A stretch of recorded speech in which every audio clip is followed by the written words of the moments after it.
dia, turma do 7º ano. Professora Olane falando. A nossa aula de hoje é a colonização da América Portuguesa, parte 2. A mudança do rumo, o açúcar em cena. Segundo muitos historiadores costumam assinalar, o marco inicial de mudança da política portuguesa em relação à América foi a expedição comandada por Martim Afonso de Souza, entre 1530 e 1532. Entre os principais objetivos da expedição estava a tarefa de encontrar um local adequado para iniciar uma produção agrícola voltada ao comércio de longa distância. Em 1532 foi inaugurado no litoral do atual estado de São Paulo o primeiro núcleo colonial português na América, que deu origem à cidade de São Vicente.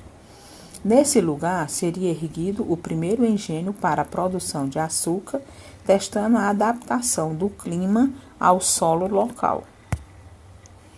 As capitanias hereditárias. Após a expedição de Martim Afonso de Souza, o governo português optou adotar uma política de ocupação das terras americanas, semelhante à que praticava nas ilhas do Atlântico, entre elas as de Cabo Verde. Pretendia-se assim transferir os custos de ocupação à nobreza ou àqueles que tinham boas posses. Essas pessoas, em troca, recebiam amplos poderes para doar terras, administrar os colonos e seus negócios.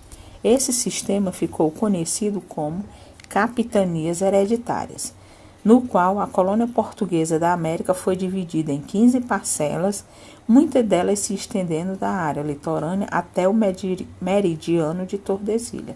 Cada uma dessas porções foi concedida, em geral, a membros da nobreza. O governo geral. Várias iniciativas tomadas pelos donatários das capitanias hereditárias fracassaram, devido às inúmeras dificuldades, como a distância, a resistência dos nativos e o alto custo do empreendimento. O sucesso de algumas, porém, mostrou ao governo português a viabilidade de ocupação das terras americanas, mas também a necessidade de criar outra estrutura capaz de apoiar, incentivar e integrar essa ocupação. Assim, em 1548, o governo português criou o governo geral, sem extinguir as capitanias hereditárias, que permaneceram até o século XVIII. O governo geral deveria, entre outros objetivos, acompanhar, auxiliar o desempenho dos donatários, combater os indígenas considerados hostis, construir fortes com o intuito de proteger terras locais do ataque de piratas e outros reinos europeus. Acumulando riqueza, as políticas mercantilistas. Na Europa do século XVI, no contexto da expansão marítima e fortalecimento do poder dos reis, pouco a pouco se desenvolveu o mercantilismo, nome que se dá a um conjunto de práticas econômicas caracterizada pela intervenção do Estado nas atividades produtivas com o objetivo de se fortalecer. Os princípios básicos dessa política se traduziam em intervencionismo estatal, incentivo às manufaturas, protecionismo, monopólios comerciais, balança comercial favorável, exportar mais que importar, e metalismo, acumulação de metais preciosos. Trabalhadores do açúcar, os africanos escravizados.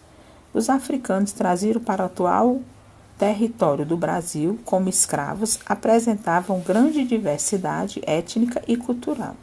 Grande parte veio de onde hoje se localiza Angola, Moçambique e Guiné.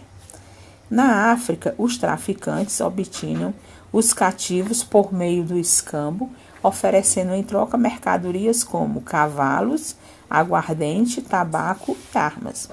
Os cativos africanos eram os principais responsáveis pela maior parte dos trabalhos realizados, como colher e moer a cana, acondicionar e transportar o açúcar até os navios. A Sociedade do Açúcar. não se pode afirmar que a sociedade na área açucareira era formada apenas por senhores e escravos. A sociedade açucareira era marcadamente rural e patriarcal, com o poder concentrado na figura do homem, do senhor do engenho, que estabelecia relações de dependência com os demais integrantes daquela sociedade, desde sua esposa e seus filhos, até uma infinidade de agregados que circulava em torno da moradia senhoral. A colonização da América, parte 2. Capítulo 7, colonização na América Portuguesa, páginas 134 a 142. Resolver os exercícios propostos no final do vídeo. Primeira, quais os princípios básicos do mercantilismo? O que aconteceu entre o final do século XVI e a primeira metade do século XVIII? De onde veio grande parte dos africanos trazidos para o atual território do Brasil como escravos? Na África, como os traficantes obtinham os cativos? Quinta, quais os trabalhos realizados pelos cativos na lavoura da cana-de-açúcar?